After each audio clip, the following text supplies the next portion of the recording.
Os homens do fraco não deixam nada por cobrar. Então sejam muito bem-vindos aos Homens do Frac. Esta semana por cá vamos tentar recuperar do choque de perceber que nem todos temos a sorte de ter em casa garrafas com dinheiro. Vamos tentar medir o pulso à guerra no Médio Oriente para descobrir em que data é que poderá acabar.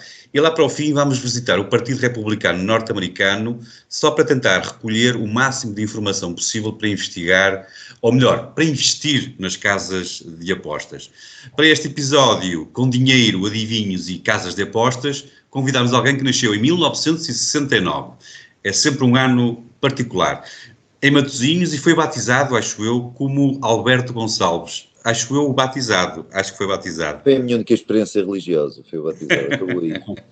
Muito bem, é com enorme gosto que damos as boas-vindas a alguém que estudou Sociologia e escreve na imprensa desde 1999, há 24 anos, portanto, tendo já passado pelo Sábado, pelo Correio da Manhã, pelo Diário de Notícias, e as crónicas todas reunidas deram livros como A Seleção Nacional, em 2006, Ninguém Diga Que Está Bem, em 2010, A Ameaça Vermelha, em 2017 e O Estado a que Isto Chegou, em 2019.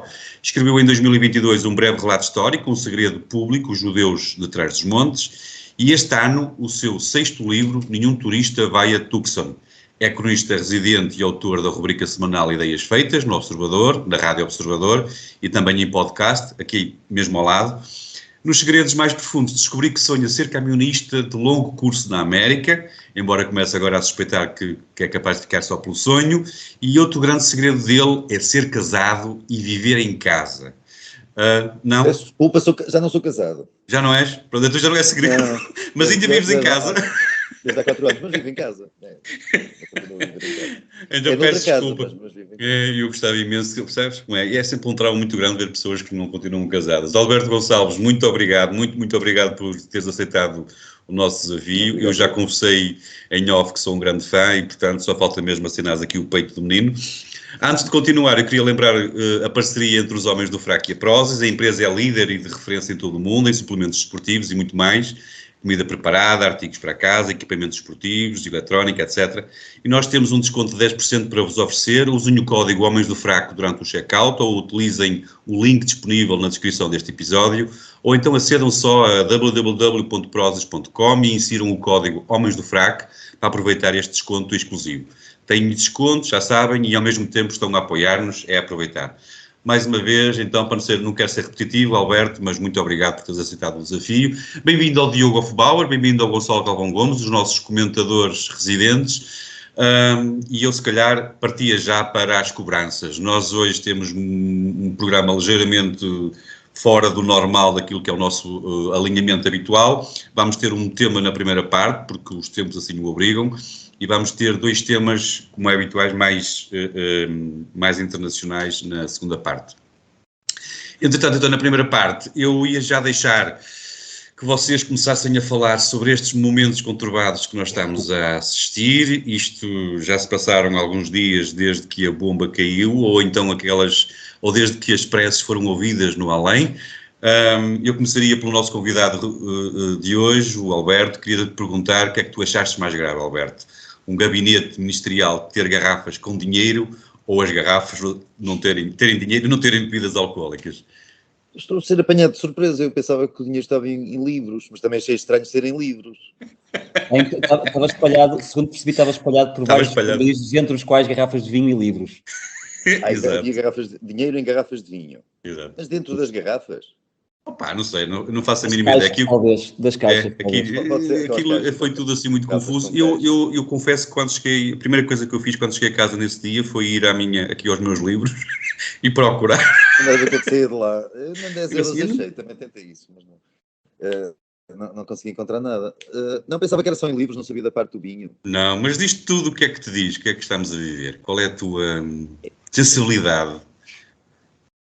Neste momento acho que o mais grave é o que vamos ainda viver daqui até março. Neste tiroteio contínuo do PS e dos seus aliados. É que não é só o PS, é a esquerda toda. Contra o Ministério Público.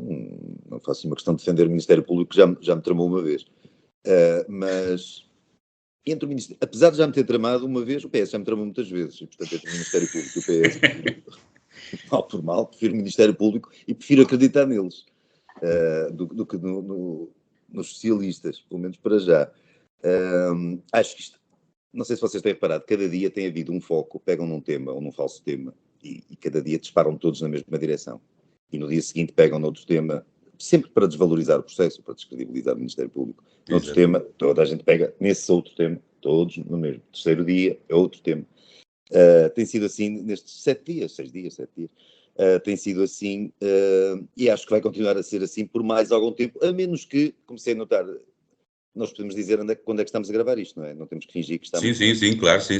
Ok. Comecei a notar há umas horas que pode haver uma inversão aqui, porque o guru lá do PS, lá aquele Paixão Martins, aquele sujeito, já lançou a ordem para se falar no carisma do Pedro Nuno. Portanto, eu, nas últimas horas só tenho visto descrições do carisma e alusões ao carisma do Pedro Nuno. Se calhar, e o próprio Pedro Nuno, eu não vi a intervenção dele, tenho mais que fazer, mas deu para ler aqui ou ali o que é que se passou, e acho que ele chutou um bocado para canto, varreu um bocado para debaixo do tapete, não aquele tapete de São Bento, mas outros qualquer, a questão do processo. Ou seja, deu-me ideia que a partir de agora talvez o PS não queira... O PS, a candidatura do Pedro Nuno ao PS, que é uma coisa, hoje em dia vai ser a mesma coisa, não quero muito falar no assunto. Talvez agora se queiram centrar as atenções na figura inconfundível e no carisma do grande Pedro Nuno, que é neto de um sapateiro, ficamos a saber. Não sei para que é que ficamos a saber, mas ficamos. E que andava e que foi sempre muito sensível, cresceu na desigualdade, acho que ele disse isso. Sim, com um pai industrial ali de Oliveira das Meias. É curioso que o pai era industrial, mas aqui agora é importante dizer que ele era neto de um sapateiro.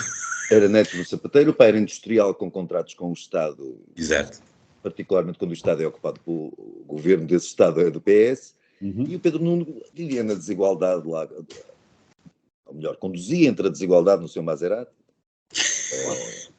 Realmente deve haver alguma desigualdade ali, porque nem toda a gente tem Maserati, portanto, ele tenha conhecido essa bem a defesa dele, o Maserati é do pai, e portanto o Porsche é que era dele. Sim, pronto, sim, assim já há uma certa desigualdade. Não sei qual dos dois é mais caro, não faço ideia, mas um há de ser mais caro que o outro, portanto há alguma desigualdade. E se calhar um tio tinha um Bugatti, que esse eu sei que é mais caro, portanto a desigualdade estava ali naquela família e eles viveram com... Resta saber o carro do avô sapateiro. O carro do avô sapateiro. Não sei, é capaz acho que o mais grave até agora foi a forma como o PS sente absolutamente dono disto tudo, como se costuma dizer, não? E tenta fazer. Como o próprio Dr. Costa, isso é só um exemplo, mas como o Dr. Costa no sábado passado tomou conta de São Bento para fazer aquele comunicado grotesco. Eu vi tanta gente indignada por causa do assalto ao Capitólio e não foi bonito, mas aquilo foi uma coisa do género, só que sem resistência, não é? Pois é isso. Deixaram-me ocupar aquilo sem resistência, porque é um primeiro-ministro missionário e está a usar as instituições e no caso o próprio edifício do cargo de que se demitiu para fazer, para atacar fazer campanha política. Exatamente. Deixa-me introduzir aqui à conversa, entretanto, os nossos dois amigos, o Diogo e o Gonçalo. Eu começaria pelo Gonçalo. As teorias, queria que ele refletisse sobre aqui as teorias de que... Portanto, eu já ouvi algumas teorias de que este caso foi criado pelos amigos do Presidente da República para fazer esquecer os favorecimentos à família brasileira. Aliás, era um tema que nós também queríamos discutir, mas entretanto este caso, a verdade é que abafou este que eu estava agora a referir, o da família brasileira. E estas teorias poderão ser levadas a sério? Ou isto é coisa dos socialistas estarem assim muito ressabiados e a tentar espernear, escondendo as coisas como é habitual? Bem, o caso pode ter sido abafado, mas nós cá estamos para outras... lembrar. E antes de mais eu quero agradecer ao Alberto Gonçalves, não só por nos honrar com a visita, mas por ser uma das vozes mais lúcidas deste país e muito obrigado por isso. Pobre país. Se eu sou muito pobre, mais lúcido, vamos ter mais uns quantos. Em relação à questão, bem, eu espero que o caso dos 4 milhões de euros que alegadamente foram gastos de forma irregular não caia em esquecimento, até porque nós estamos a falar de um alegado crime que alegadamente o Sr. Presidente, ou devo dizer alegado Presidente, ainda não explicou, para além daquela espécie de Alzheimer temporária. Esta história da Nora do Presidente, só para dar aqui uma chega, a Nora que vive no Brasil, ter mais uma vez alegadamente interferido e favorecido a administração de um tratamento que custou ao Serviço Nacional de Saúde 4 milhões de euros, numa altura em que se fecham urgências, hospitais e pediatrias, é de uma imoralidade que ultrapassa, eu acho que até ultrapassa a questão do Costa, porque ter um primeiro-ministro, ou um ministro, ou um chefe de gabinete que fazem coisas manhosas, não sendo admissível, é entendível porque eles têm poder e têm controle e, de certa maneira, têm alguma facilidade em exercer esse poder para bens menos lícitos, se o quiserem. Mas quando chegamos ao ponto em que até na hora de um presidente pode enviar e-mails e desbloquear gastos no valor de 4 milhões de euros, contra a vontade dos médicos, contra a vontade do diretor do serviço de pediatria, quando chegamos a este ponto é porque o sistema está completamente podre e provavelmente até de forma irremediável. Num país decente, quem autorizou este tratamento devia parar à cadeia, ponto. Não se pode gastar 4 milhões de euros em fundos públicos para fazer favores. Mas isso seria se fôssemos um país decente. Dito isto, não quero responder diretamente à tua questão, não creio que tenha sido mais do que uma coincidência, mas obviamente uma coincidência que interessa ao Sr. Presidente, que entretanto vai passando pelos pingos da chuva. Eu teria muitos adjetivos para classificar o Sr. Presidente, estúpido e ignorante não entrariam nesse leque, porque ele sabe jogar e sabe aproveitar as oportunidades e claro que vai fazer o possível para focar toda a discussão apenas à volta do Costa e por um lado também faz sentido que assim seja, mas talvez tenha livrado. Se calhar esta situação foi a carta estar livre da cadeia do monopólio que o Marcelo precisava. Mas achas que, quer dizer, isto, mas a situação não era grave para demitir o primeiro-ministro, era? Ou não? Ou achas que, achas que tendo em conta as experiências anteriores, ele poderia não ter demitido? Eu acho que há duas formas de ver. Claro que existem razões para demitir o primeiro-ministro e havia razões para demitir o Galamba agora e no passado, mas eu também não estranharia que ele o tivesse tentado manter, porque na prática foi isso que acontece. Vamos lá ver, ele foi despedido, mas nós vamos ter eleições para o ano. Na prática, ele continua em funções e como disse o Alberto Gonçalves, vão ser 150 ou 180 ou 200 dias que vão custar muito, porque o indivíduo já não tem... São 120, mas já estou a ficar assustado. Ok, 120. Ele não tem nada a perder, não vai lutar por reeleição e vai ter controle de orçamento de Estado, dos processos que estão agora a correr para a obtenção de fundos europeus, ou seja, isto é quase um castigo daqueles que é um favor que se vai estar a fazer ao senhor. E nesse sentido, o presidente Marcelo talvez tenha feito o pior dos dois mundos, que foi, despediu, mas ao mesmo tempo tem o homem no cargo, não é? Deixa lá estar. Mas é os tais 4 meses que precisamos para que se esqueçam os tais favores. Diogo, os médias internacionais, entretanto, falaram, eu li assim alguns, e falaram que o nosso primeiro-ministro foi muito corajoso, que assumiu a demissão face a tudo o que estava a acontecer, às investigações do Ministério Público. E os gajos têm razão, os médias internacionais. Nós é que estamos a ver a coisa má, de mal.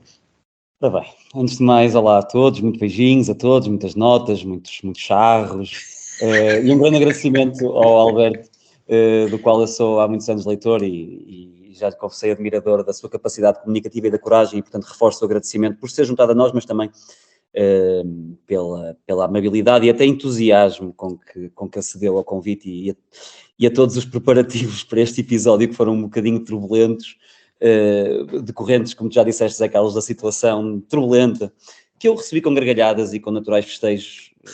Agora, essa demissão foi corajosa, como elogiaram os jornais internacionais, é difícil dizer, porque foram encontrados milhares de euros de cash escondidos na sua residência oficial, e ele disse-se inocente e de consciência tranquila. Portanto, isso não me parece de alguém corajoso. Só se for coragem no sentido de lata, não é? De uma grandíssima lata. E disse apenas que se demitia porque o cargo de primeiro-ministro não se coaduna com as suspeições sobre a sua integridade. Portanto, assumir a sua coragem nestas circunstâncias seria assumir a sua inocência, e suspeições sobre a sua integridade existiram quase toda a sua carreira política. A única diferença é que desta vez não conseguiu passar pelos pingos da chuva, e como o seu nome foi citado diretamente e a sua residência foi revistada pelas autoridades, ficou mais difícil de declarar que não tinha nada a ver com isto. Mas como disse o Gonçalo, também não me surpreenderia minimamente que isto tivesse sido mais um caso. Aliás, ele sempre foi muito claro em dizer que suspeições ou investigações não são culpabilidade e que não são motivo para destituir alguém de um cargo político. E nós sabemos disso, até recentemente o Galamba demitiu-se na sequência do escândalo do inquérito da TAP, e ele impediu a sua queda. Portanto, sabemos qual é a sua posição em relação aos casos de justiça na política. Agora, cada vez estou mais convencido de que o Costa não precisava exatamente de apresentar demissão e escapar pelos pingos da chuva mais uma vez. Remodelava o governo, naturalmente que tinha que, pelo menos o Vítor Scária tinha que ser corraçado fora, naturalmente ele fê-lo, mas bastava remodelar ali um bocadinho o governo. O Galamba também provavelmente teria que sair, o Duarte Cordeiro continua, mas também provavelmente seria afastado, e eu começo a cheirar-me que ele teve a desculpa perfeita para sair neste momento, daí a velocidade com que ele se prontificou a demitir-se, e eu desconfio que isto caiu-lhe bem a ele, ainda que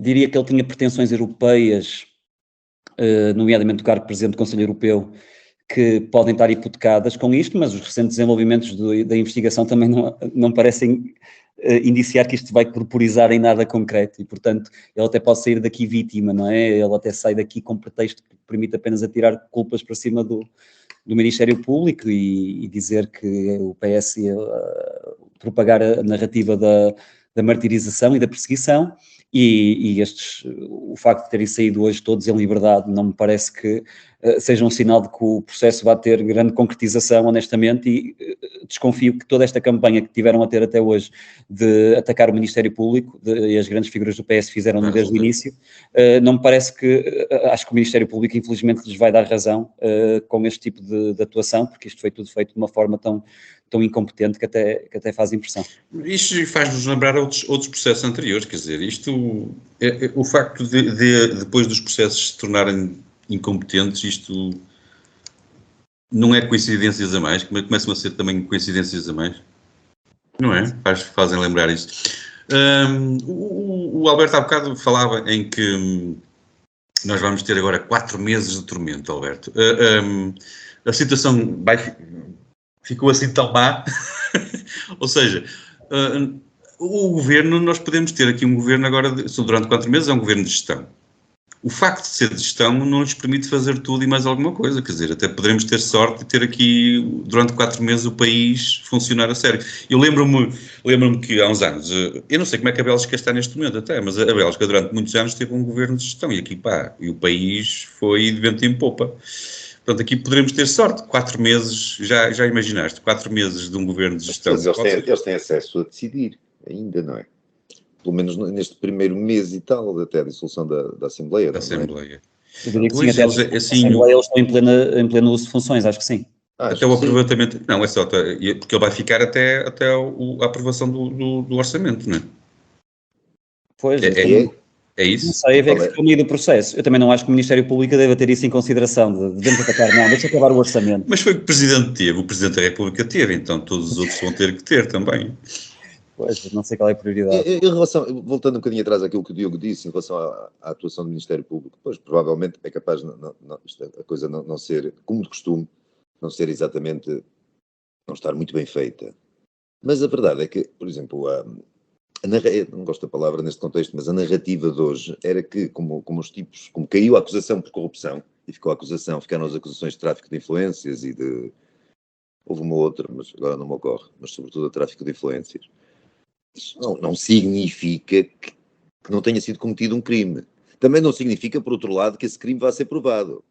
Mas temos os casos O engenheiro Sócrates, por exemplo, o caso do engenheiro Sócrates, que nada foi provado até agora, nem sequer julgado, mas acho que ninguém tem muitas dúvidas do que aconteceu, ou de que aconteceu ali qualquer coisa que não devia ter acontecido. Neste caso, não é importante.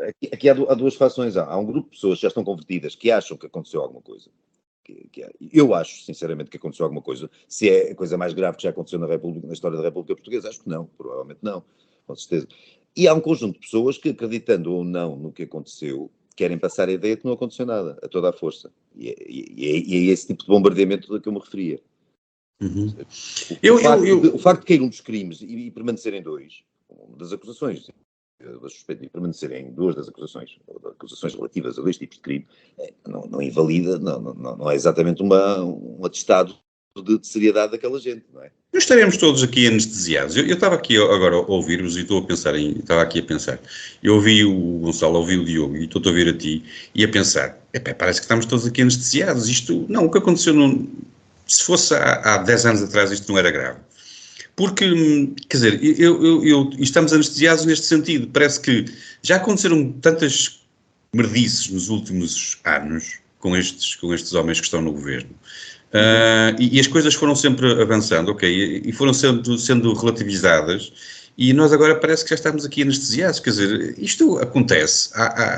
Há investigação, há o Ministério Público que entra pela casa de um primeiro-ministro, descobre dinheiro nas garrafas e nos livros. Onde é que isto é normal? Não sei, parece que estamos todos um bocado anestesiados. Sim, a questão é que eu ia dizer isso, que estávamos a falar, se calhar nem sequer é o caso mais grave da história da República, nem sequer deste governo, era o que eu ia acrescentar. É deste governo, não. E, portanto, e daí a minha estranheza no governo ter caído, ou melhor, a demissão de António Costa ter sido tão imediata. Isso é outra questão, sim, concordo. Pois, Gonçalo. Concordo contigo, Diogo. Sim, isso é outra questão. Não é exatamente a mesma coisa, mas é um ponto importante. Achei que se o Dr. Costa não se tivesse demitido e tinha lá reformulado o Galamba e acabado com a amizade de 35 anos com o melhor amigo e não sei o quê, passado 3 dias já ninguém se lembrava disto, porque aparecia outra história qualquer e as pessoas saltavam para essa história, portanto, outra coisa. Tem sido sempre assim. Mas também é o que o Zé Carlos estava a dizer, estamos um bocado anestesiados. Como já assistimos a este governo passar por tudo e não acontecer, de facto, nada de drástico. Já vimos um ministro que ia num veículo cujo motorista atropelou mortalmente um trabalhador das estradas e, pelos vistos, mataram o homem e arrancaram sem prestar assistência, pelo menos foi isso que foi na altura divulgado, e agora sabemos que nem vai a julgamento. E mesmo a indignação perante esse caso também durou aquelas horas ou aqueles dias do costume. Dizer, e aí até mexia diretamente com a vida de alguém, e se vamos falar da vida das pessoas, podemos falar do que está acontecendo na SNS, em que vários governantes têm responsabilidades diretas na vida, no desenlace da vida de muita gente. E nunca acontece nada, as pessoas alguma grávida porque não teve urgência, não sei onde, isto é indecente, não devia acontecer e tal, no dia seguinte há outra coisa qualquer, salta. E neste caso, podia-se ter o Dr. Costa e lá a central de propaganda do PS podia ter perfeitamente encaminhado esta história para culpar ali 2 ou 3 figuras que em termos públicos são obviamente menores, como este Scária e o Lacerda, Machado e não sei o quê. Pois arranjavam. Sim, as coisas podiam ter acontecido como aconteceram uns meses atrás. Eles punham uma bicicleta lá num deles e ele que atirasse a bicicleta contra a porta da entrada e ficava tudo assim e chamava-se a polícia e a polícia ia lá buscá-lo e as coisas passavam. Deixa-me aqui ouvir o Gonçalo. Achas que 75 mil euros para derrubar um primeiro-ministro é coisa suficiente? Eu partilho aqui do que já foi dito e estamos a falar do primeiro-ministro, aliás, do governo que passou por Tancos, que passou por Pedrógão, que passou pela privatização ou pela nacionalização e agora ninguém percebe muito bem o que é que vai acontecer do aeroporto e no meio de tantos casos que dariam para fazer cair provavelmente qualquer governo europeu, António Costa tem-se mantido forte, também com o apoio dos portugueses que continuam firmes e sondagem após sondagem, sempre a dar-lhes vitórias, ou pelo menos vitórias relativas, e nesse sentido ver o homem a despedir-se por causa de 75 mil euros. E o que eu estranho mais não é tanto ele prescindir do seu lugar como primeiro-ministro, porque eu acho que ele já nem o aprecia muito, mas ele acabou de renunciar às suas aspirações europeias, que é a única coisa que o estava a mexer. E isto levanta outra questão, que é o que é que vai ser do senhor António Costa? O homem nunca fez nada na vida, não é? O sucessor do Guterres, não? A vida dele tem sido ser político. O que é que ele vai fazer fora da política? Não, eu não creio que ele possa. Eu creio que as ambições. Eu não vou escolher os portugueses seguidos. Para a desgraça já chega um. Não, eu acho que a carreira política dele está, pelo menos nos próximos 10 anos, congelada. Bem, mas ele jura a pé juntos que está inocente nisto tudo. Diogo, até que ponto é que devemos acreditar num homem que habitualmente não cumpre com a sua palavra? Mas reparem, nós estamos aqui a falar de Costa e Costa é tudo aquilo que nós sabemos, mas no fundo é a corporização do PS. O Costa não é o Costa, o problema não é o Costa, o problema é o PS. Aliás, o PS prepara-se para fazer agora exatamente o que fez no tempo do Sócrates, dispensar a figura. E que neste caso ele próprio se dispensou, até num processo que nós aqui próprios estamos em dúvidas quais são os planos dele, porque António Costa não é conhecido por ser apanhado de surpresa e por não jogar este xadrez 3D muito bem, muito melhor que os outros, e portanto é uma pessoa com o Costa tem que ter sempre pé atrás e pensar se ele não está, se não é bluff e se não está. É como num jogo de póquer, ele seria o melhor jogador de póquer possível, nós temos de estar sempre desconfiados. Agora, o que se prepara para acontecer e parece estar a acontecer, sucessão, vem aí o Pedro Nuno, e como disse o Alberto, o seu incrível carisma, que é o que os spins começam a propagar, e depois fica arrumado e o PS continua no poder, continuamos a ter PS, as mesmas pessoas, os mesmos problemas, a mesma corrupção, mas já não há Costa e está a figura limpa. Nós vimos como grande parte das figuras, dos figurões do tempo de José Sócrates, são os mesmos figurões que agora são os cabecilhas daquelas operações todas. O próprio Galamba foi um apadrinhado de José Sócrates, Pedro Nuno Santos, o neto do sapateiro foi também, e portanto aqui junta-se, além dos portugueses, só para terminar e acrescentar este ponto, para além dos portugueses, como vocês disseram, muito do que causa o apoio dos portugueses é uma corrupção social absolutamente corrompida. O Alberto já fez referência a isso, quer dizer, como é que é possível nós termos este partido no poder há tanto tempo, estes escândalos rebentários todos, e a comunicação social continuarem-nos a levar ao colo, como se fossem heróis nacionais, uma subserviência ao PS em particular, dentro da comunicação social que é execrável. Aliás, o Pedro Nuno Santos é capaz de ser o comentador mais breve da história da televisão. Ele teve 3 dias no canal do irmão do Costa antes de se candidatar a líder do partido e teve a comentar os escândalos políticos do próprio partido. Isto é inenarrável. E depois mete-se aqui, ainda se mete o escândalo do Centeno no meio desta salgalhada toda. Centeno disponibilizou-se a passar de ministro para o Banco de Portugal para primeiro-ministro. Isto nem no chave. É absolutamente incrível. Eu tenho que defender o Dr. Centeno numa coisa. Quer dizer, boa. Ele foi acusado de falta de independência ou de presuntiva falta de independência por poder ir do Banco de Portugal para liderar um governo. Mas as pessoas descobriram agora que ele era um funcionário do PS. De onde é que ele foi antes? De onde é que ele saltou para o Banco de Portugal? Quer dizer, as pessoas o Dr. Centeno é socialista, afinal, isto não pode ser. Tem que apresentar já a demissão. Claro que é socialista, claro que é PS, claro que é uma figura de mão do Dr. Costa, enquanto deu jeito ao Dr. Costa. E ele sair das finanças para o Banco de Portugal, na altura não foi preciso nenhum inquérito sobre, como é que eles chamam agora, eles iam fazer uma investigação, um processo qualquer e acho que vão abrir mesmo ao Centeno, mas ele entretanto negou. O resultado ia ser divulgado hoje, salvo o erro, mas não foi. Que eu sei. Não foi, curiosamente. Porque ele negou, ou melhor, ele próprio foi quem deu a notícia de que tinha sido convidado para o cargo e depois negou, disse que houve um problema de comunicação. Ele afirmou e negou, ele lançou o boato e negou-o. Verdade. Ou provavelmente o Dr. Costa ajudou a fazer isso. Não é? Muito bem. E esta equipa, Alberto, porque é que tu achas que o Galamba não se quer demitir agora? Já se demitiu, Zé Carlos, entretanto. Há umas horas. A sério? Os acontecimentos ultrapassam-nos, a realidade é muito eu andei a correr para chegar aqui a horas e fui apanhado de surpresa agora. Quer dizer, o Galamba demitiu-se de um governo de missionário, também não é fácil. E continua, se calhar, não sei se continua em funções, se não, porque Costa também se demitiu e continua em funções. O Galamba demitindo-se, deixa de desempenhar funções. É curioso, como é que isto mas isto é absolutamente fabuloso. Não sei se há legislação que preveja estas coisas todas. Ele, no dia em que lhe encontraram um ganso em casa, ele estava no Parlamento a discutir o Orçamento de Estado na especialidade. Exatamente. Mas isso o Pedro Nuno também passava como deputado aplaudia muito o governo e depois à noite na SIC começou a dizer mal dele forte e feio. Aquilo é espetacular. Eu acho incrível, realmente é isto, nós estamos fartos de falar sempre no mesmo e correndo o risco de ser repetitivo, é esta normalização e esta subserviência que o Diogo falava da comunicação social. Quer dizer, porque estas coisas são tão evidentes e continuamos todos aqui no mesmo a discutir quem é que vai ser o próximo Primeiro-Ministro. Quem é que vai ser, Alberto, o próximo Primeiro-Ministro? Vou fazer uma previsão. Ora, vamos lá, bruxedo, opa. Que vai ser o Dr. Montenegro. Achas? Acho. E explico a mecânica da coisa. O Dr. Montenegro já disse que não se alia ao Chega, nem fará pactos pré- ou pós-eleitorais, ou durante, presumo, com o Chega. De maneira nenhuma, não é não, já sabemos disso tudo.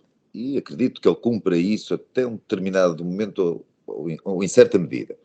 Acho que o PC se apresenta sozinho em eleições, acho que com a IEL, com os votos da IEL, depois das eleições, não consegue a maioria, nem coisa que se pareça. E acho que o Chega vai ser charneira para esta coisa toda. E acho que, embora vá haver umas conversas de bastidores, com certeza, às quais não teremos acesso, ou neste país também temos acesso a tudo, por isso se calhar até teremos, em que o Chega não vai poder derrubar um governo PSD e ele. Não acredito que o faça. Esta é a minha tese. Porque se derrubaram uma maioria, não uma minoria no caso, mas uma minoria capaz de governar PSD e ele, o Chega teria que aprovar o governo de esquerda ou a proposta de governo de maioria de esquerda que se iria seguir para ser apresentada à Presidência da República. E não acredito que o Chega faça isso. Por outro, e ao mesmo tempo, ao Chega interessa, julgo que ainda não chegou ao ponto que eles querem, e ao Chega é interessante ter o PSD e a IEL no governo, o Chega estar na oposição, uma posição destacada do resto da oposição de esquerda, mas também não se queimar com o poder e poder crescer aí. Eu, se fosse estratega do Chega, não sou, e não seria, e também não me pagam para isso, mas se fosse estratega do Chega, sugeriria isto.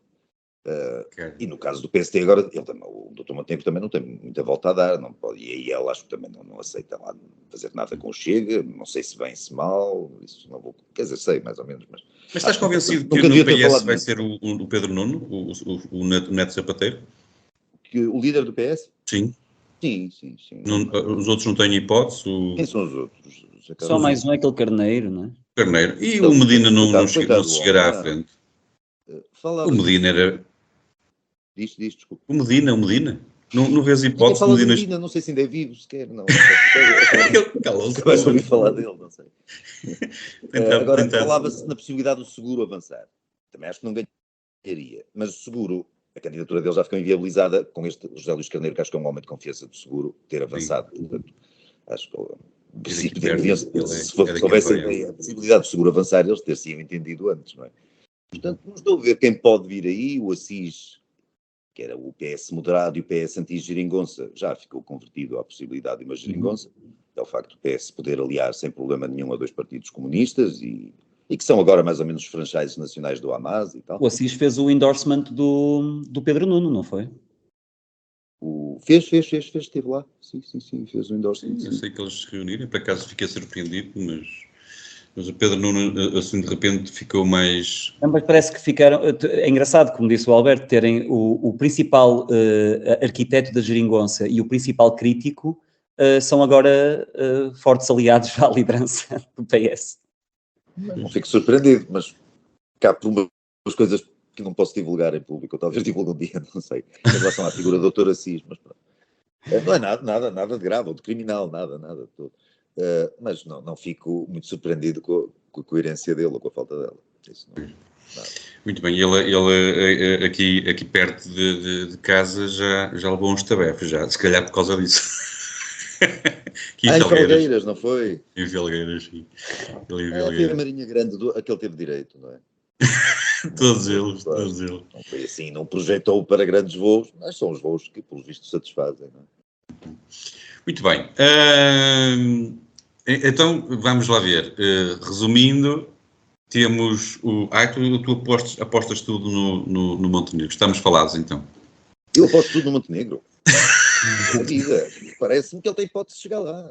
Por arrasto, quer dizer, por inércia, acho também que concordo, mas depende também, diria, do resultado da Iniciativa Liberal muito. É um partido que chegou àquele número de deputados porque vinha num sentido de crescente, porque foram disruptivos na política portuguesa, é inegável, e tiveram um papel muito importante na oposição durante uns largos anos, mas diria que têm vindo a perder imensa popularidade, alguma credibilidade até, e vai depender muito também do resultado do Chega, porque se o Chega vai dos 20% ou para cima dos 20%, diria que... Não acho que chega tanto. Não acho que chega tanto. Pois é isso, acho que... Se tiver 15% é decisivo para uma maioria. Quer dizer, isto tudo parte de uma crença que a direita terá... A direita, com os 3 partidos da direita, talvez o CDS, não sei se chegará a ter um deputado, 2 eventualmente, não faço ideia, mas que a direita conseguirá ser maioritária face à esquerda, no Parlamento. Acredito que isso possa acontecer, porque também se não acontecer agora, e depois de mais uma derrocada do PS, também se calhar nunca mais volta a acontecer. É só isso que eu estou a pensar. E o partido da direita mais votado, obviamente que vai ser o PSD. Quer o mereça, quer não, mas obviamente vai ser. É só, a minha convicção vem daí. É porque não estou a ver a alternativa. A alternativa é a esquerda ter uma maioria parlamentar, contra as minhas expectativas, mas também não são assim muito firmes. E o Pedro Nuno Santos é o próximo primeiro-ministro, e eu emigro não sei para onde, mas para algum lado é fugir. Vocês já estão 2 fora do país, mas pronto. Pois, e só faltam mais, aqui neste painel faltam mais 2, e eu também estou a considerar, se temos o Pedro Nuno, realmente nós tivemos um artista qualquer, um músico qualquer, que nos deu música há uns anos atrás, disse que se o PSD ganhasse, que ele tinha que ir outra vez para o Brasil, não é? Como é que eles... Fernando Tordo. Foi o Tordo, exatamente, é isso. Mas importam-se que eu fumo, também se importar não. eu fumo mesmo. Não, é isso. Muito. É isso mesmo, nós vamos, eu penso que já estamos aqui a encerrar a primeira parte, se calhar fazemos aqui uma pausazinha. Não posso fumar nem via áudio, está bem? Nós vamos aproveitar para fazer uma pausazinha, até porque eu estou a precisar também. Os nossos ouvintes vão ouvir só 10 segundinhos de música. Nós fazemos aqui uma pausa e voltamos já a seguir. Até já. Não se esqueçam que os Homens do Fraco têm agora uma parceria com a Prozis. Lembrem-se de usar o código Homens do Fraco durante o checkout para obter um desconto direto de 10%. O link está na descrição deste episódio. Os Homens do Fraco não deixam nada por cobrar. Muito bem, voltamos então à segunda parte do nosso episódio com o nosso convidado Alberto Gonçalves, e vamos começar com as coisas, com a situação fora do nosso país. Vamos começar por aquele conflito que está a decorrer neste momento. Quer dizer, não sei, eu como estive ausente neste fim de tarde, se calhar, entretanto as coisas já mudaram. Em Espanha também há umas coisas, mas... Também há umas coisas, e bem interessantes, aquilo está ao rubro. Ontem foi absolutamente espetacular, aquela gente, nós podíamos aprender alguma coisa. E hoje posso tentar que me enviaram há pouco, já agora, recebi há poucas horas, ora o que é que eu recebi? Peço desculpa. Sim, já agora. E para um comunicado da Sala de Governo do Tribunal Supremo, a rejeitar qualquer ingerência, ou seja, a rejeitar as ações do Sr. Sanches. Fantástico. E então aqui vai ser bonitamente seguir e vamos ter também aí qualquer coisa para falar nos próximos programas. Muito bem, no conflito entre Israel e a Palestina, vamos chamar-lhe assim, começava contigo, o nosso convidado, Alberto. As guerras geralmente não dão muito descanso, no entanto há aqui uma intensificação dos ataques israelitas. E eu desconfio que isto poderão estar até associadas à urgência para resolver as coisas antes das festas religiosas judaicas, que são muitas neste mês de novembro. Achas que são razão? Achas que é isso que vai acontecer? Ou seja, eles querem resolver as coisas de forma a poderem ter um período de festas também intensificado agora em novembro e terem já resolvido o conflito? Não acho que seja o fator determinante. Nunca se sabe. Não acho que eles vão condicionar ações militares por causa das festividades, o ano, aquelas coisas todas. Acho que não. O que é que achas que está a acontecer naquela região? O que é que te parece? Tu há pouco, na primeira parte... A pergunta é assim, que agora vou recuar, que é, não é quantos séculos, é quantos milénios, não é? É um bocado complicado. Sim. Muito de trás, não é? Mas o que é que está a acontecer neste momento é que Israel está a fazer aquilo que eu acho que tem que fazer, que não tem outra hipótese de fazer. Está a tentar erradicar o Hamas. Não é como se diz aí, a tentar, para ficar a ocupar Gaza. Não me parece que, tenho a certeza praticamente absoluta que Israel não quer ocupar Gaza. Essa ocupação terá que ser feita com uma força internacional, uma mistura qualquer, e que envolva a Fatah, provavelmente, uma coisa do género. Agora querem, dentro do possível, erradicar completamente o Hamas. O que traz em si, este objetivo traz em si um problema. O que é o Hamas? O Hamas também não é uma força absolutamente desconectada daquela população. Metade daquela população apoia o Hamas. É sabido que apoia. E para aí uns 70% daquela população, estou a falar de Gaza, mas também da Cisjordânia não é muito diferente, uns 70% daquela população partilham o objetivo principal do Hamas, que é a erradicação de Israel, ou o desejo de que Israel nem exista. Portanto, não é, quando nós falamos da destruição do Hamas, e esse é o objetivo declarado do exército israelita e do governo israelita, e acho que tem de ser, mas não é assim, não é muito, ou seja, o Hamas não é uma força autónoma, é uma força desligada daquela sociedade. O Hamas está disseminado naquela sociedade, tal como os estudos estão disseminados por baixo dos hospitais e aquelas coisas todas, porque está tudo um bocado misturado. Não sei até que ponto Israel conseguirá cumprir o objetivo, tendo em conta estas nuances. Não é? E como é que vês este apoio que tem acontecido um pouco por todo lado, a favor da Palestina, atacando violentamente todas as ações que Israel está a tomar? Como é que analisas isto? O apoio da Palestina é um pretexto, porque esta gente que sai à rua a manifestar-se pela Palestina não se manifesta na crença de que a Palestina está a ser oprimida por Israel e que os palestinianos estão a ser violentamente tratados por Israel. Esta gente não se manifesta em prol de outros povos que são, de facto, violentamente oprimidos, e pelo mundo temos muitos casos. Isso nunca acontece. Portanto, estas manifestações não são pela Palestina, estas manifestações são contra Israel.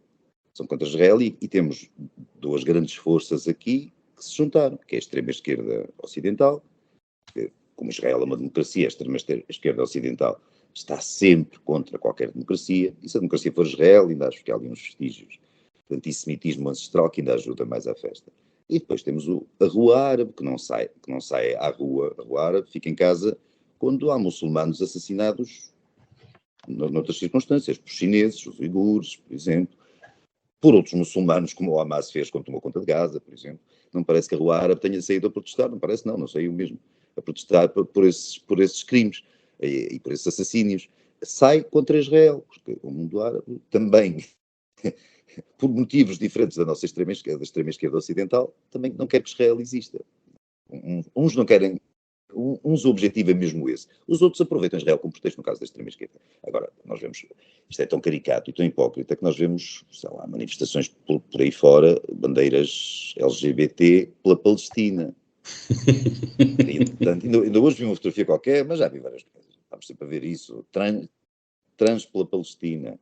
E era um marmanjo pai de 60 anos, mais velho do que eu, vestido de senhora, a desfilar com uma bandeira pela Palestina. Eu gostava, não é difícil imaginar o que é que lhe aconteceria se ele aparecesse lá na Palestina, não é esse senhor? Por isso a hipocrisia é total, e também acho que há um misto há aqui depois também um bocadinho de antissemitismo, ou bastante antissemitismo, e há também bastante ignorância. Nós vemos, especialmente as universidades europeias, e até se calhar mais americanas, mas de todas, vemos gente que não faz ideia do que é que está a falar, sinceramente, cujos cérebros foram lavados, e dizem coisas mais extraordinárias, coisas, já me fizeram chegar comentários de pessoas que dizem que em 1948 Israel apareceu e invadiu os países árabes. É verdade, porque os israelitas tiveram ações violentas na pré-fundação, sim, contra os ingleses, sobretudo, e também contra palestinianos, ali numa aldeia, em algumas aldeias. É verdade. Agora, dizer que Israel... Há pessoas que acham que Israel já existia, por exemplo. Que andava por ali a invadir, não sei, que era um território por isso ambulante, que andava por ali ir contra países. Há pessoas que acreditam que ficam chocadas quando se lhes explica a dimensão de Israel, por exemplo, que é mais pequeno que o Alentejo. As pessoas pensam que Israel ocupa ali uns territórios que nunca mais acabam. Nós vemos o mundo árabe, depois Israel não se consegue perceber no mapa, onde é que fica, se vimos por contraste. E já agora, antes de ouvir o Gonçalo e o Diogo a respeito disto, como é que classificas, ou como é que o viste, como é que interpretas a reação do Presidente da ONU? Ou do Secretário-Geral da ONU, assim aqui? O Secretário-Geral da ONU é um canalha, não é?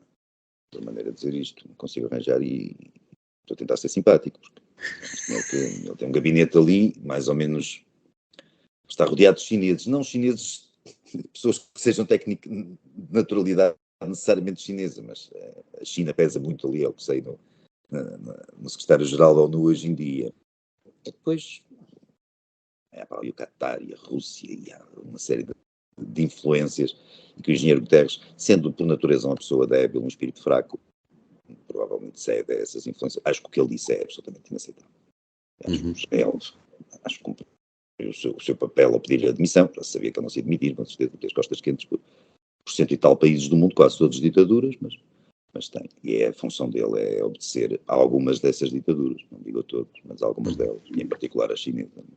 Muito bem.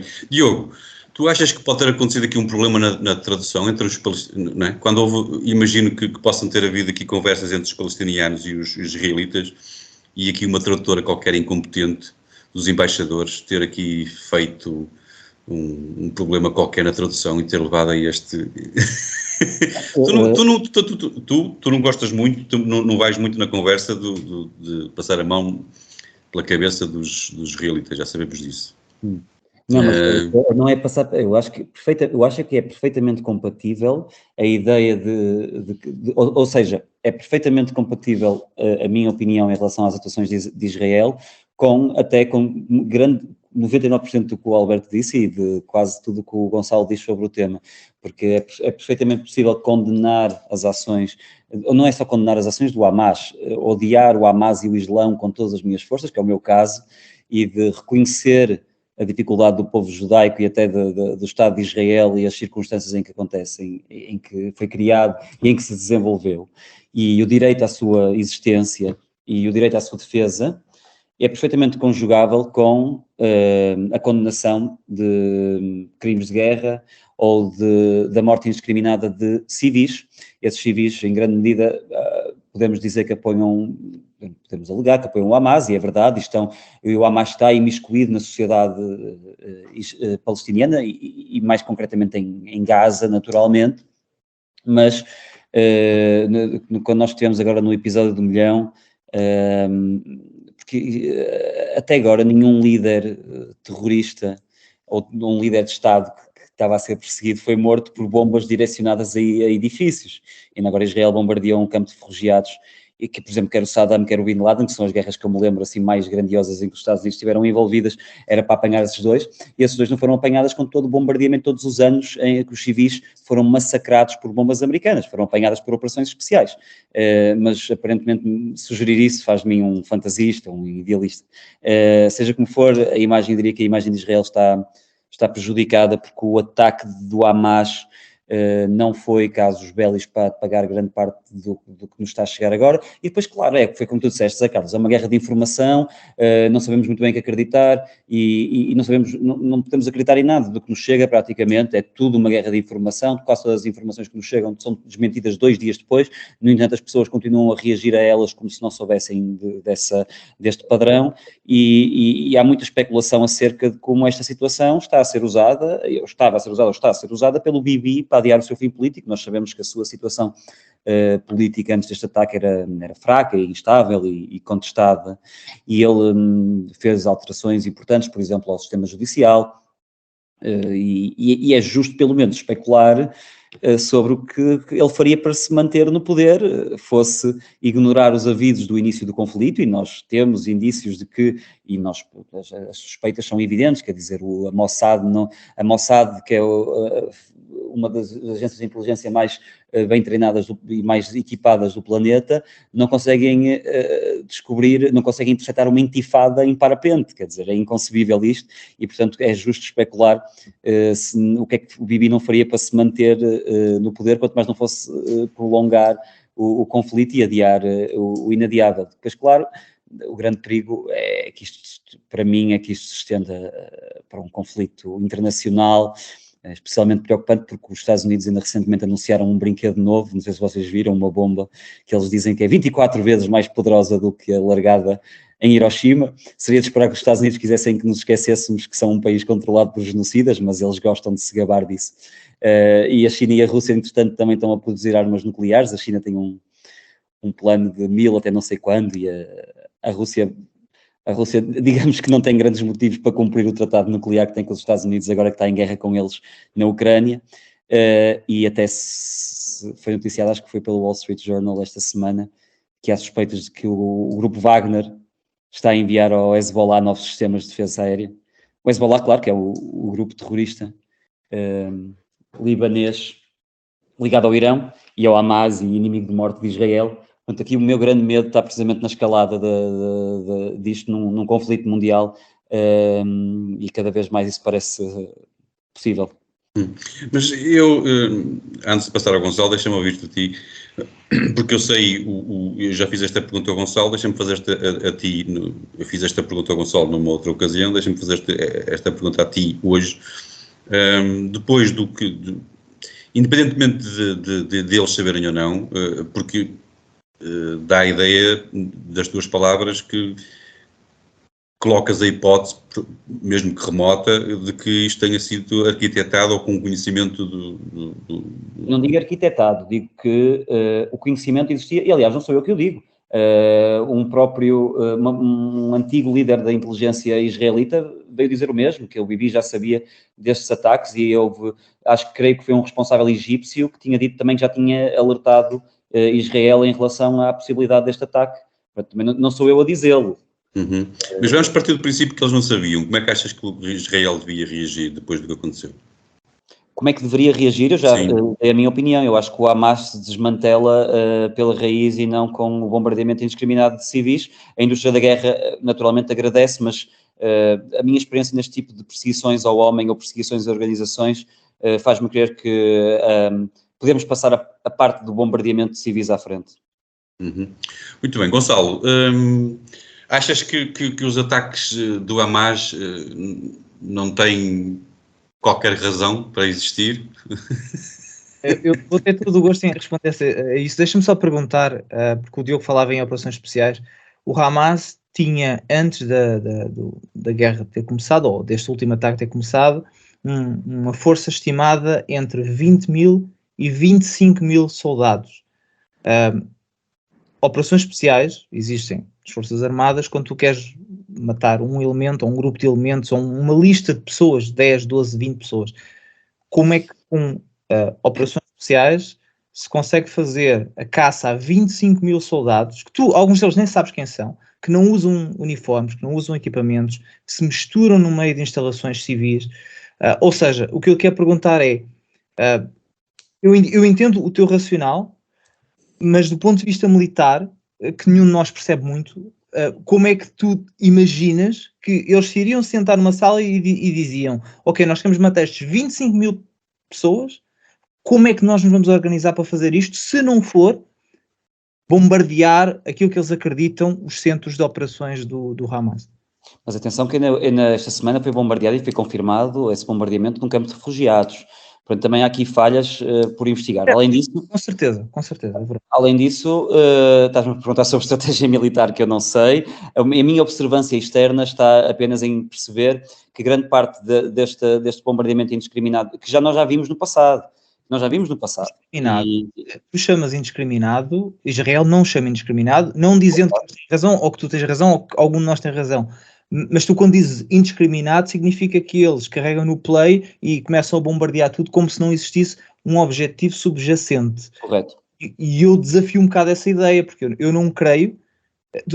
Talvez me digas, ok, mesmo que existam membros do Hamas, está errado bombardear um edifício que tenha civis, mesmo que eles tenham sido avisados, seja o que for. E eu vou dizer, ok, é um ponto.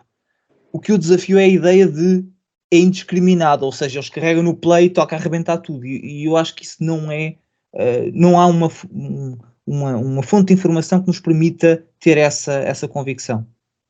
Percebo o que dizes, e em relação à estratégia militar percebo muito pouco, mas duvido que crianças sejam soldados perigosos do Hamas. Não são, mas são usadas como escudos pelos soldados. Pensei. É uma situação muito delicada, admito isso.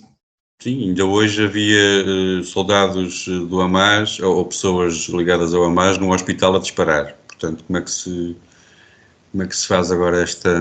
É oficial, há alguns anos que um dos hospitais é uma base do Hamas e Israel sabia disso e nunca atacou, né? Portanto, eles usam aquele hospital, um dos pisos do hospital como uma base militar, sempre lá esteve e ninguém se preocupou muito com isso. Mas deixa-me saltar aqui à questão do se o Hamas não teve razão para atuar, ou como diria o outro, se as coisas aconteceram no vácuo. Tem uma razão de existir, existe no pior que há na espécie humana, na corporização do mal. Agora, se existiu legitimidade de algum tipo que justificasse a decapitação de crianças, a violação de mulheres e o rapto de civis, obviamente que não. Aliás, todos nós concordamos com isso, só na cabeça de gente doente, sem princípios e sem valores morais é que pode haver uma justificação para este tipo de atos bárbaros. Resistência não é violar mulheres, resistência não é decapitar crianças. E qualquer pessoa que tenha um mínimo de humanidade entende isso, entende estes princípios. Mas estas pessoas existem. E a única coisa boa, entre aspas, que esta situação nos trouxe é que estes eventos serviram para pôr a nu duas coisas que eu acho que a maioria de nós não pensava. A primeira é que nós vivemos rodeados de pessoas que não têm um compasso moral. Há indivíduos com quem nós partilhamos a sociedade, partilham um prédio que nós vivemos, ou que vivem, ou que conduzem o Uber que nós apanhamos, ou que trabalham na farmácia, que não têm o mais pequeno compasso moral e que não veem um problema no facto de celebrarem a morte de bebés e violação de crianças. Dir-me-ão que nem todos os protestantes pela Palestina estão lá por isso, mas muitos estão. Muitos estão de forma declarada e muitos dos que pensam que não estão, na verdade estão. Porque as pessoas que cantam e que andam na rua a dizer From the river to the sea, Palestine will be free, isso o que significa na prática é a aniquilação de mais de 9 milhões de pessoas que vivem em Israel.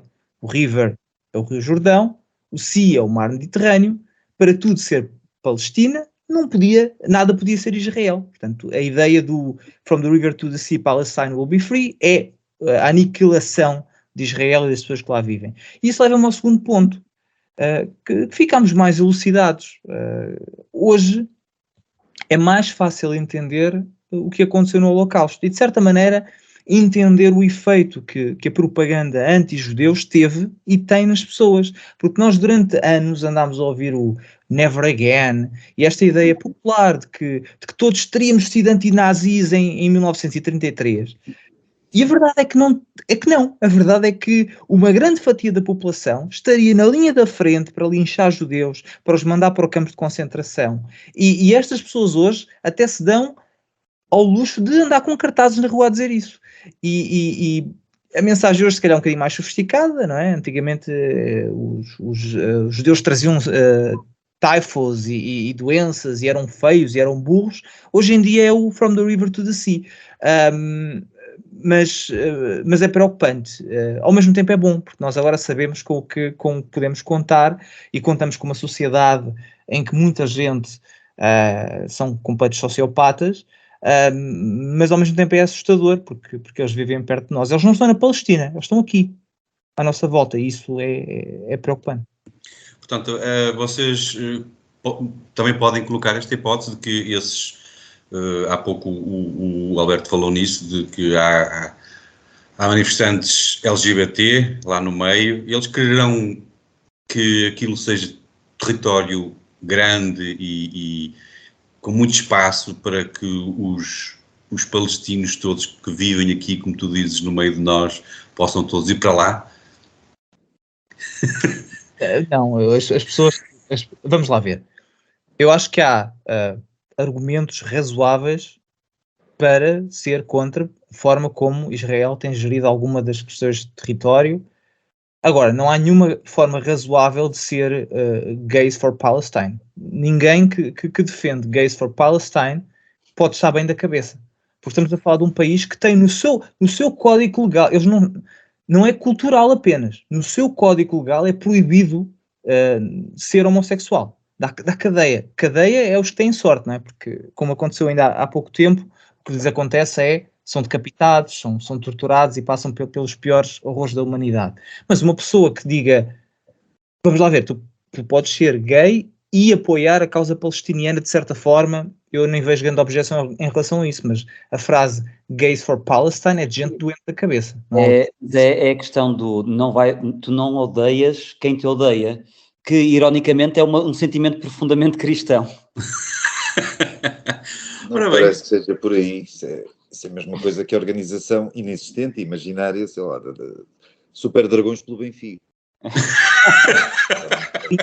Faz o mesmo sentido. Ou aos tipos de Benfica pelo Porto e tal. Isso não me interessa.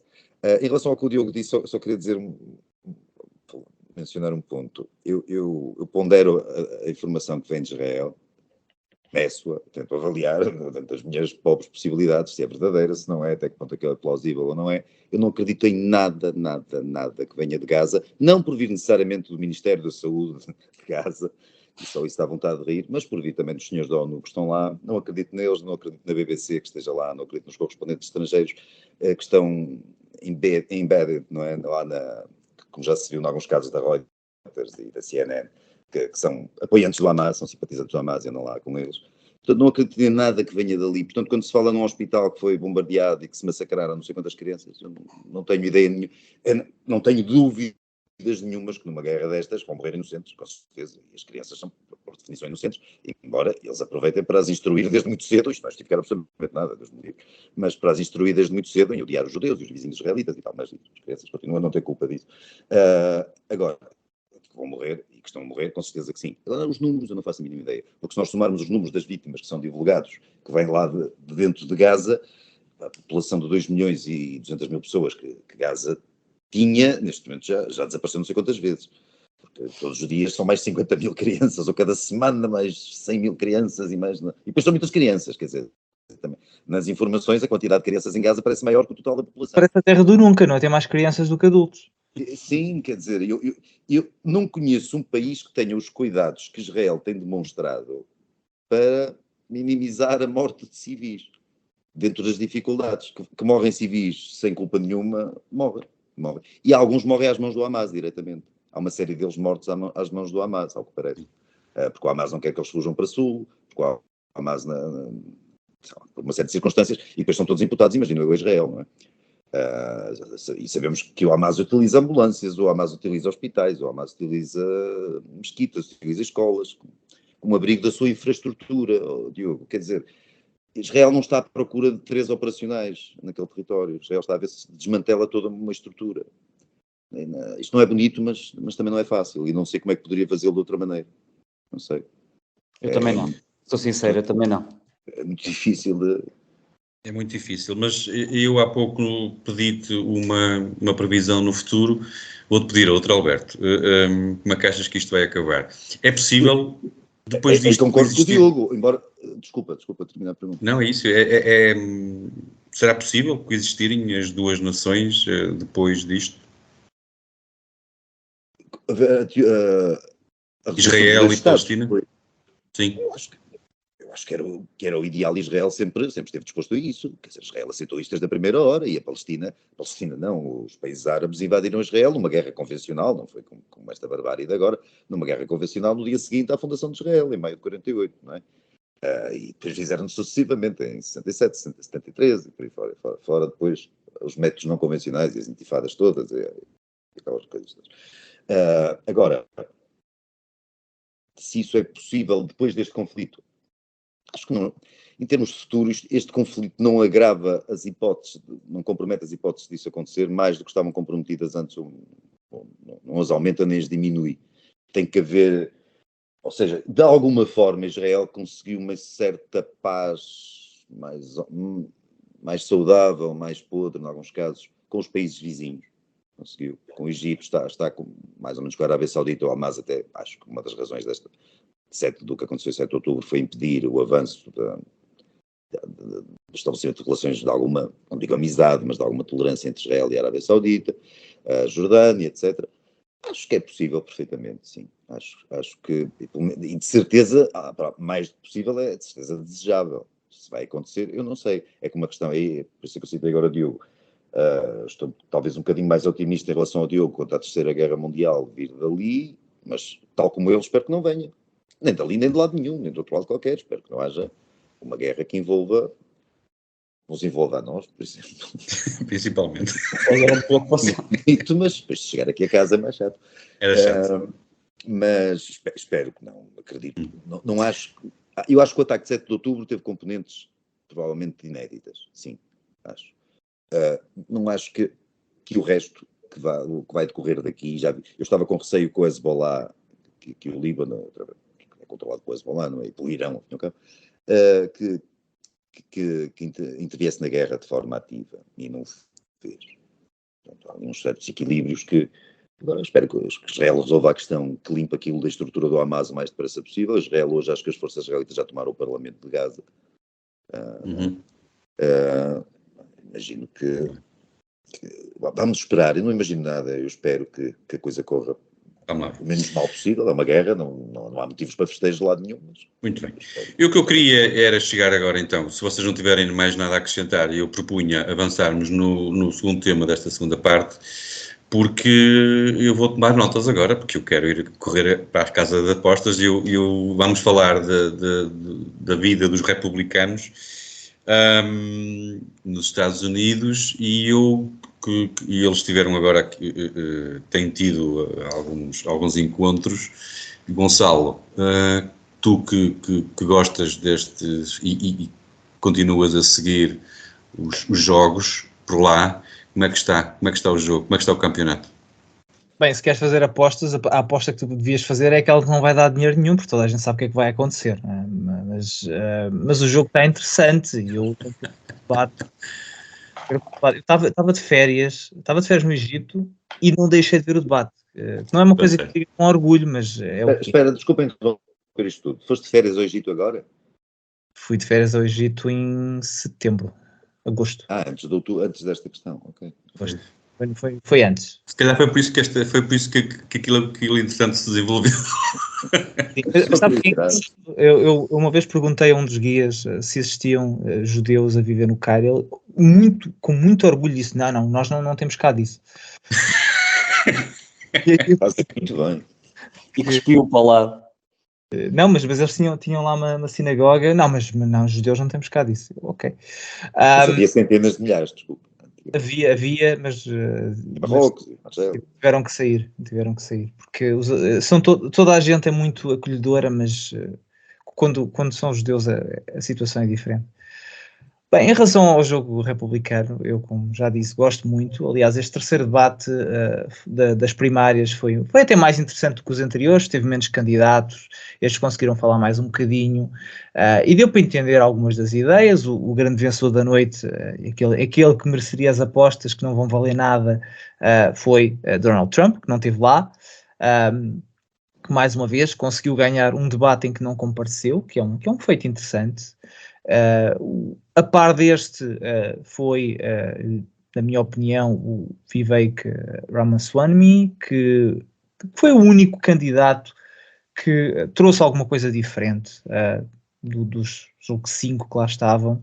O Chris Christie, mais uma vez, está lá por vendetta pessoal e está lá contra Trump. Não tem hipótese de vencer nenhuma. A Nikki Haley é um espaço promocional da indústria de armamento. A única razão por que lá está é para convencer os americanos que pagar guerras fora do país é uma boa ideia. O Tim Scott, que até desistiu hoje, também não tinha grandes hipóteses, por isso desistiu. E o Ron DeSantis, que é uma desilusão pessoal, porque até tinha muita simpatia, mas apesar de ser provavelmente a pessoa mais qualificada para o cargo, no sentido em que é um indivíduo que faz as coisas acontecerem, que governa a Flórida de uma forma que provavelmente ninguém no país, não há mais nenhum governador no país como ele. Mas a ideia que me dá é que tornou-se refém dos lobbies que o financiaram e financiaram-no muito cedo e há muito tempo. E bastante, ele era um candidato que até tinha bastante financiamento, ao ponto de ter revertido a sua posição sobre o apoio à guerra na Ucrânia, que já falámos aqui. Ele inicialmente chamou-lhe, e bem, um conflito regional, e desde aí tem-se vindo a desdizer, ao ponto em que ele não responde a nenhuma questão sobre política externa. Há uns tempos perguntaram-lhe como é que ele ia reformular qual era a posição dele em relação às tropas americanas no estrangeiro, e ele disse, pois, nós temos que combater a wokeness nas Forças Armadas. Tudo o que lhe perguntam ele vai puxar para o que ele fez na Flórida, e wokeness e a border, a fronteira, porque realmente ele não pode falar muito mais do que isso. E é pena, porque a grande maioria das suas intervenções neste debate, como aconteceu nos outros debates, não tem grande impacto, sessão após sessão ele mantém-se nas mesmas percentagens nas polls, e mais uma vez eu tenho pena, porque acho que é um indivíduo que faz um bom trabalho. O Vivek, que eu acho que foi o grande vencedor, fez intervenções que eu acho que algumas delas foram brilhantes, a começar pela primeira, em que ele acusou a Ronna McDaniel, que é a chairwoman do Partido Republicano. Ele acusou de ter tornado o partido num partido losers, que é uma crítica que é merecida, porque o Partido Republicano tem perdido eleição após eleição nos últimos anos. Ainda na mesma intervenção atacou um dos moderadores, a Christine Welker, por ter andado a espalhar a famosa narrativa do Russian Collusion, e atacou a mídia em geral por mentir, nomeadamente no favorecimento declarado que faz aos democratas, e só por esta intervenção já merecia ganhar o debate, porque requer mesmo muita coragem. Criticar o próprio partido e a gestão do próprio partido, e criticar os moderadores que estão à frente dele. Mas a cereja... Mas não terá lá grandes amigos, ou muitos amigos nos Estados Unidos? Aliás, a Ronna McDaniel disse-lhe no final, muito desagradada com ele, disse-lhe no final do debate que ele não deve contar com dinheiro nenhum do Partido Republicano, precisamente porque ela foi atacada ali à frente de toda a gente.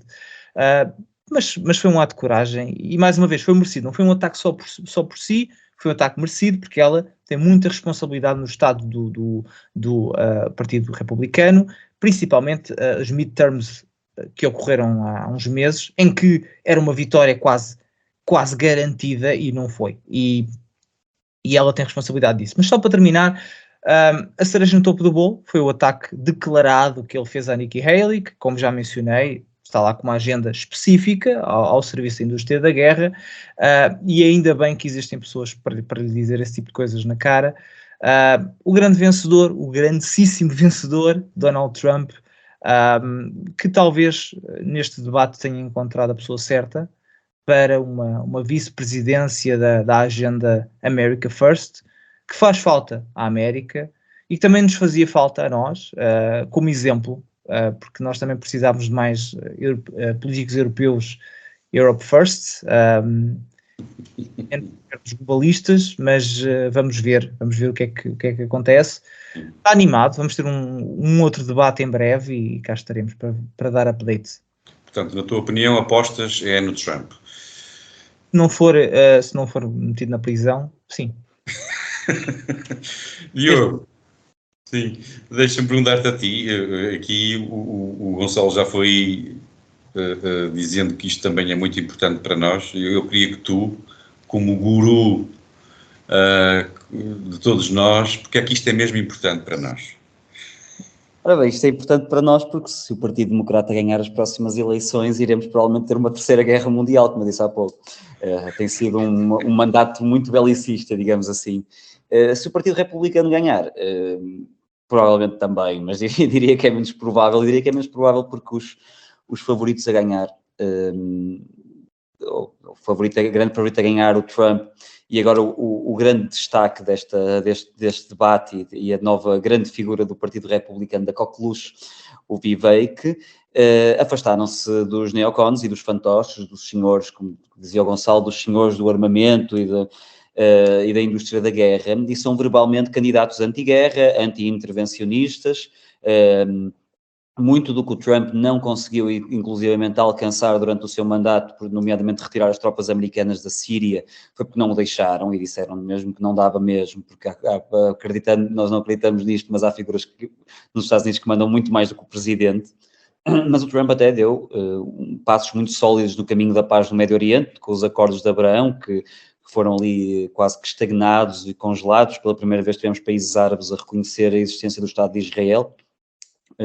E no mandato seguinte houve uma escalada do conflito na região, quando na verdade toda a gente anunciava que o Trump ia ser o responsável pela Terceira Guerra Mundial. Tivemos provavelmente o presidente menos belicista desde a Primeira Guerra Mundial.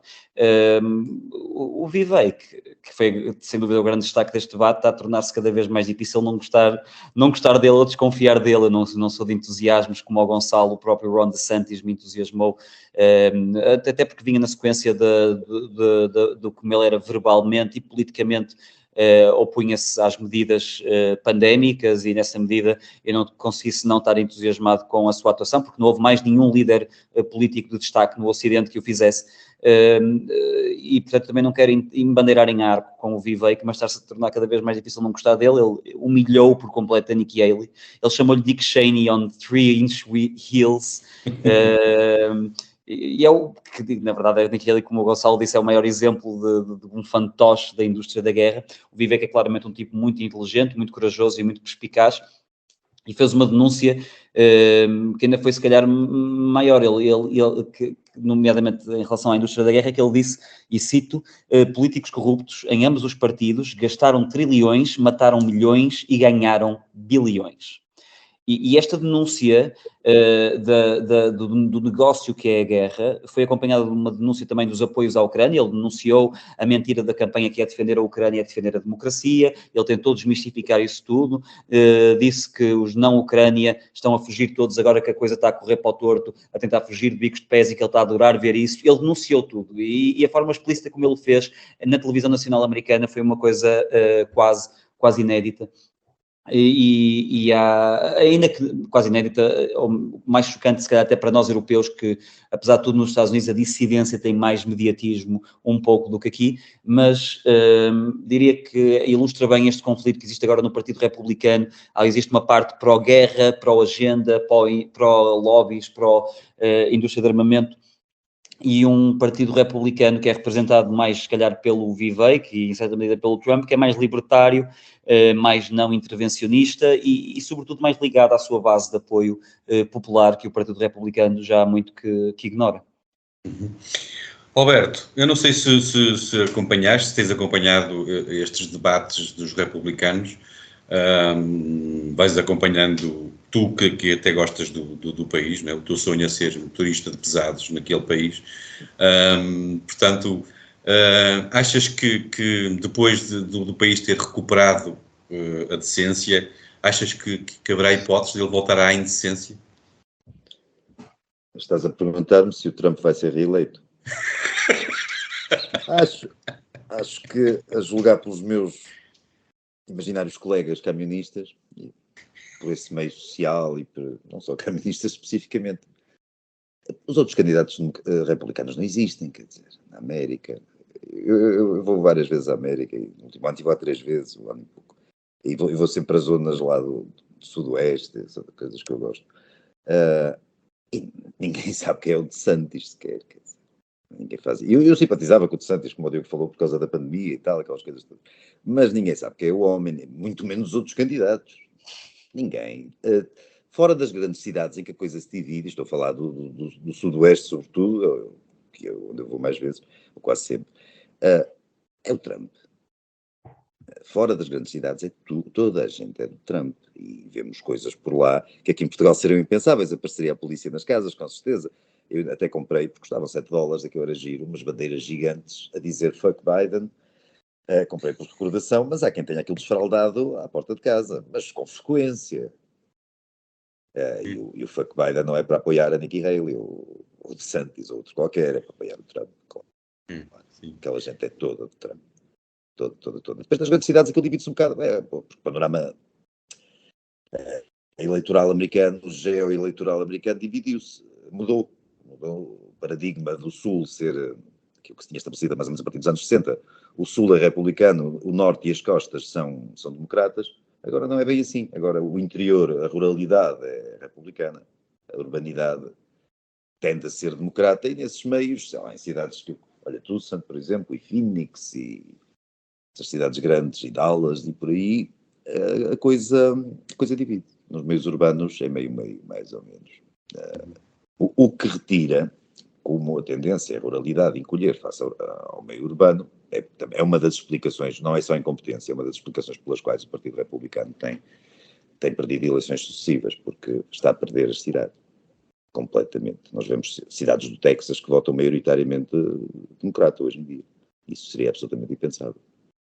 Agora, o que é que o Partido Democrata deve fazer para combater isso? Escapam, quer dizer, vai concorrer com as políticas identitárias? Acho que não seria exatamente o meu conselho, mas é um facto.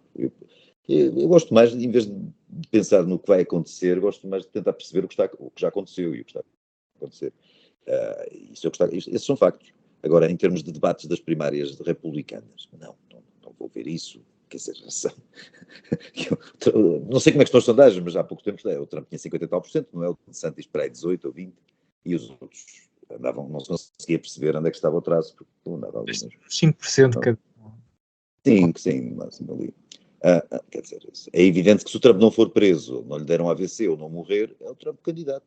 Mas eu ia avançar isso. Nós temos que considerar a possibilidade do Trump não se poder candidatar. O Bolsonaro, por exemplo, já o excluíram no Brasil. Sim, ok. Pode acontecer. Pode. Achas viável? Achas provável? Acho que sim, acho que ele está sob investigação. Atenção, o julgamento do Trump tem tudo de ridículo, é um autêntico circo, e claramente por motivações políticas, mas pode ser impeditivo. Se for impeditivo, também parece que o DeSantis tem uma margem suficiente para ganhar o Partido Republicano, se ele aguentar até o momento do Trump ser impedido. Mas perde as eleições, se for ele, perde as eleições para o Partido Democrata. Mas não sei se será ele, porque se o Trump ficar bloqueado, a massa Trump não vai para o DeSantis. A massa Trump não vai para o DeSantis, pois é verdade. Essa iria para o Vivek, até porque o Vivek já disse publicamente que ia perdoar o Trump se ele fosse colocado enquanto presidente, que o ia perdoar. Ou seja, a massa Trump não se vai mover toda, porque no final do dia estamos a falar de um indivíduo indiano. Não há ali um culto pessoal, há ali uma questão um bocado de culto pessoal pelo Trump. Ele é completamente trumpista, mas o eleitorado Trump, parte dele teria uma dificuldade em mover-se para um indivíduo que é hindu, que é mais escuro, mas uma parte significativa mover-se-ia para ele, de certeza. Porque é o único que segue aquela linha, é o único que... Mas não teria qualquer hipótese de ganhar as eleições nacionais, não parece? Sei. Não estou a ver sequer nenhum candidato, tirando o Trump, dos outros republicanos, que pudesse ganhar as eleições.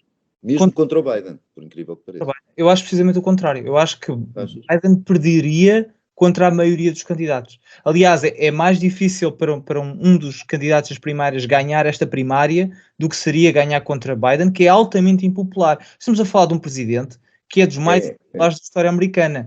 Um indivíduo mesmo que seja desconhecido, vamos lá ver, muitos deles eram desconhecidos quando se tornaram presidentes, antes de se tornarem, pelo menos. E teria essa capacidade de galvanizar o Biden até no voto negro, que é um voto tradicionalmente democrata, é a percentagem mais baixa dos últimos 50 anos. Mesmo a taxa de aprovação está ali a roçar os 30%, que também é a mais baixa, creio que desde do segundo mandato do Bush. Então pronto, vamos chegar aqui à conclusão, que é o que me importa a mim, é saber as fichas têm que ser colocadas no Trump, para já. Na odd de 0.01 não vais ter grande chance. Muito bem, meus amigos, acho que estamos aproximados então da reta final do episódio de hoje.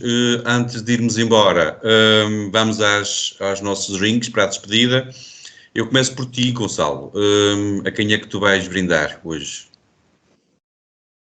Bem, eu quero dedicar um bom whisky à Suella Braverman, que era até há pouco tempo a Home Secretary do Reino Unido.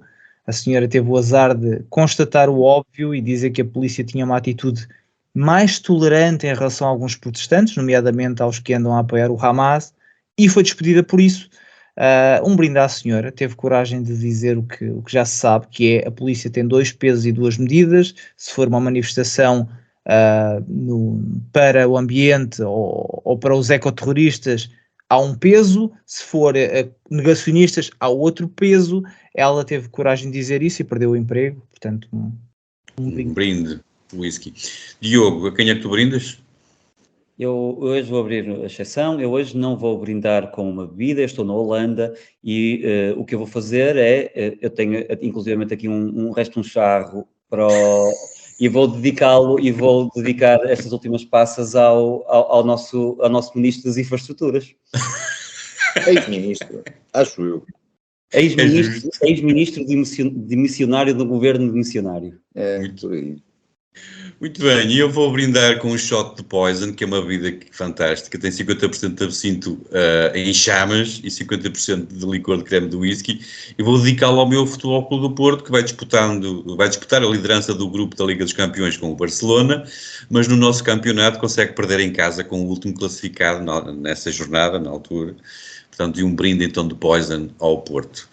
Alberto, para fecharmos o episódio, a quem é que tu vais dedicar uma bebida? Não me ocorreu, eu não preparei essa parte, nem sequer bebo grande coisa, mas gosto de margaritas e tal, gosto de coisas com rum e tequila, umas bebidas caribenhas e tal. Mas não sei, estou um bocado ofuscado pelo carisma do Pedro Nuno Santos, portanto, acho que é um brinde para ele, o carisma, o brilho daquele homem é tão forte que aquele não deixa ver mais nada. Então um brinde, uma margarita, brindamos todos ao Nuno e ao seu Porsche. Muito bem, chegamos ao fim deste episódio. Não se esqueçam que estamos em tudo que é plataforma, em tudo que é rede social, apareçam por lá, digam qualquer coisa.